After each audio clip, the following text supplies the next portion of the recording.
This is another reason why KD should regret it. The only reason he's in Brooklyn because he wanted to play with Kyrie. The only reason he's in Brooklyn is because Kyrie Irving convinced him to go there. And Kyrie has betrayed him, left him hanging. Left the organization hanging. We can bring up stuff about the vaccine all we want to, okay? Let me tell you why, Tim Legler, and I'm only saying this to Tim because I know Swagoo is still there, but I'm saying it to you because we haven't had this conversation, Tim. I want you to understand where I'm coming from. Kyrie Irving was gone for 10 months. Remember, he got injured before the pandemic. Was out in the bubble play. He was trying to discourage dudes not to play in the bubble, even though he wasn't going to play because he was still injured. As a vice president, who didn't even communicate with the president at the time, which was Chris Paul, comes back in December, 10 months later, and 2 weeks in, he took time off. He needed a break because of the riots at the U.S. Capitol. Each and every single time, he thinks about himself, and he left his boy hanging. KD came to Brooklyn because of Kyrie Irving. Kyrie Irving has betrayed KD. He has betrayed basketball fans with his continual excuses for absence. He has betrayed his teammates. He's betrayed the NBA game. So it's been a minute since we last spoke about Kyrie Irving on this channel. I want to say it's been about 2 months since we've last spoke about Kyrie Irving on this channel. And frankly, if there's someone that I see discussing Kyrie Irving to the extent that they are, I'm looking at you, Stephen A. Smith. And at that point, I figured it's time for me to step in and at least give a more rational and reasonable take onto Kyrie Irving's situation. Because frankly, I feel like we're getting to a fairly ridiculous point with Kyrie, and we even got information that the Nets are listening to trade calls in regards to Kyrie. So before we get to that, make sure you drop a like. If you subscribe and turn on our notifications on this channel, you'll enter for a chance to win $500. We're gonna be doing $500 giveaways on my Instagram page as well at TheFlightMike. And now that we got all that out of the way, cue the intro.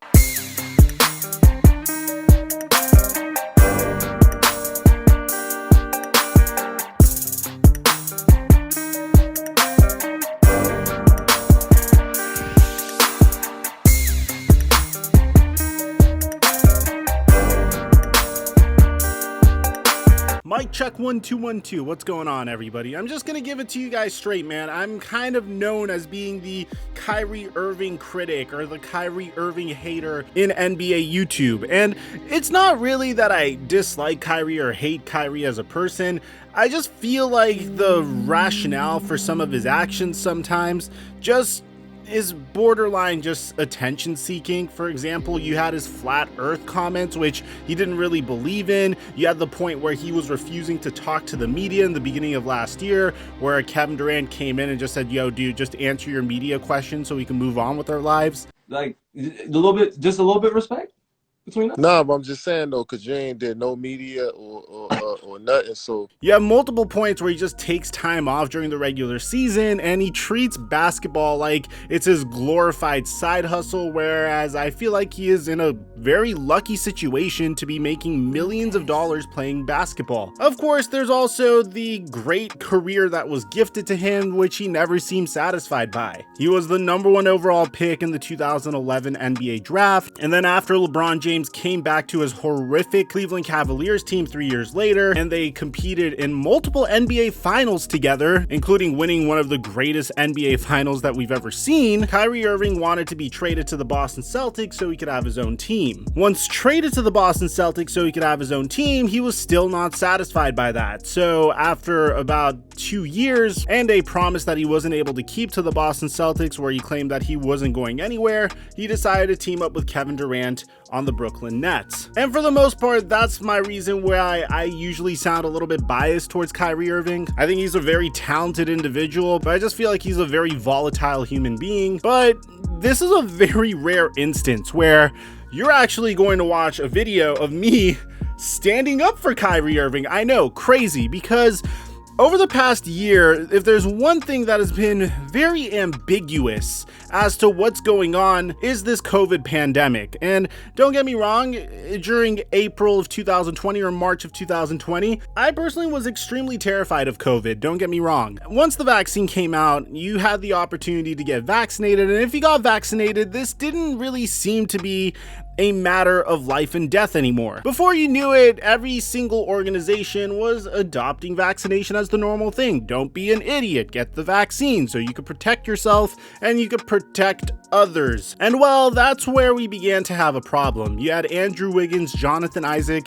and Kyrie Irving saying that they had problems getting vaccinated. Well, in Kyrie Irving's situation, it wasn't so much not getting the vaccine, rather it was the fact that he was being pushed to get the vaccine. And at first, I'm gonna admit, I came out and spoke out against this. I thought it was absolutely ridiculous because personally, I am vaccinated. And as someone that got the vaccine, I don't think there's anything wrong with it. I don't think it's gonna kill you. But as time went on, I started to see Kyrie Irving's stance on this. What Kyrie Irving's going through is the equivalent to, at least in nowadays, to your employer saying you need to get a flu shot, otherwise you are not allowed to play. I don't think a vaccine's going to kill you, but at the same time, I don't really think it's necessary for everyone to get it. As a matter of fact, I think the only people that should be mandated to take the vaccine, and that's if they even want to take the vaccine and they're probably at the most risk, are people that are in their like 50s and 60s maybe. But from my vague understanding, based off of the limited amount of biomedical science I know, based off of the fact that I'm a biomedical science dropout so I could make YouTube videos, I don't think Kyrie Irving getting the vaccine is going to be life or death for anyone.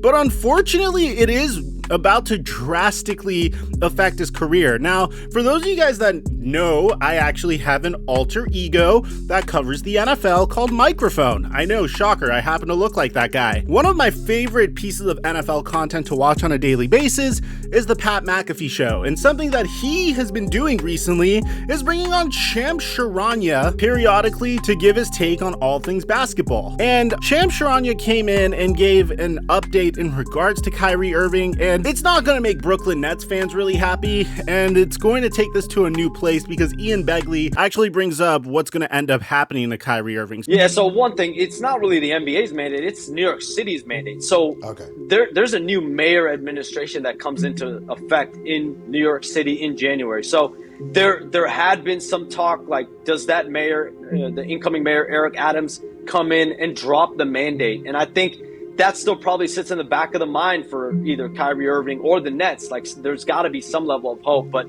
at the end of the day, I've talked to City Hall officials in New York City. Listen, they've told me, given the rates of cases that are climbing and given where we're at as a city, there's not really an urgency to lift the mandate. Like, there's no plan to lift the mandate. So if that's the case, Kyrie Irving, he's not anywhere closer to getting the vaccine. So if he's not going to get the vaccine, I mean, at the end of the day, he's not going to play basketball unless he's traded, because unless the Nets come out, suddenly and say, fine, Kyrie, we're going to let you play road games. We're going to let you practice at home, but but we're changing our stance. We're going to now let you come back. Or unless Kyrie Irving goes and decides to get the shot, there's not really an end in sight here. And I reported this in October. I'm sure I came on this show and talked about it too. Shout out. The Nets have been open if teams want to inquire and put in offers for Kyrie Irving. Florida I think they have no choice at this point because it's a guy that isn't available to play. But the Sixers haven't shown any capacity to moving Ben Simmons, and there really hasn't been many offers given as of yet. But we'll see if that changes between now and the trade deadline. Apparently, New York Governor Kathy Hochul and New York City Mayor Bill de Blasio announced that health authorities have found 5 cases of apparently more transmissible Omicron variant in the state, with 4 cases in the city and 1 on Long Island in Suffolk County. Not long before that announcement, the city announced that they were expanding, not limiting, the mandate policy that are keeping Irving out of games played in New York. Going forward, New York City will require employees at yeshivas,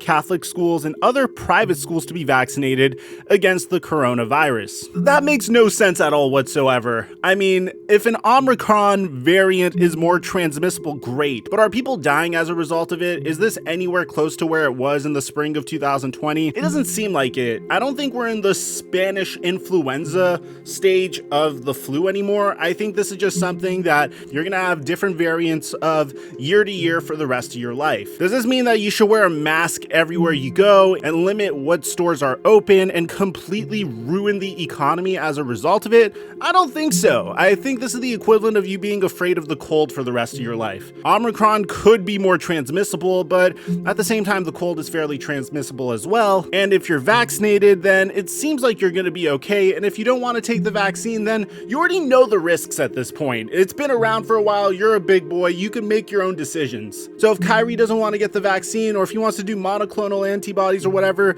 then more power to him. Now, going back to basketball, if this is the case for Kyrie Irving, he is nowhere closer to getting the vaccine.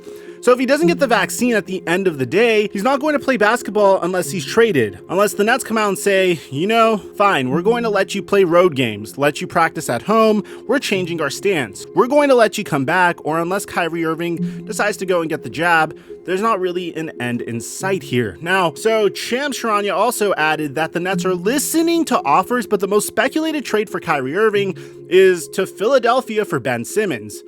And that isn't super likely. The 76ers have shown no interest in taking on Irving. In general, he added, there haven't been many offers as of yet. Now, it's important to know that Ian Begley also said that the Brooklyn Nets remain open to a potential Kyrie Irving trade, per Ian Begley. To that end, it's worth noting that as of late last month, Brooklyn remained open to talking trades involving Kyrie Irving, and this NBA Central page conveniently crops out the point where it said, but not making them. You gotta love the internet, man. It's such a frustrating situation that you might see the Brooklyn Nets big three get broken up just because of a ridiculous vaccine mandate being put into effect that doesn't really make much sense at all, with all due respect. Look, I'm gonna say this again, I'm pro-vaccination, I'm just not pro-pushing people to do something. The NBA trade deadline is going to be in about 2 months from now, and somewhere along that line, if Kyrie Irving remains unvaccinated and he still can't play, then it might be in Brooklyn's best interest to trade him, unfortunately.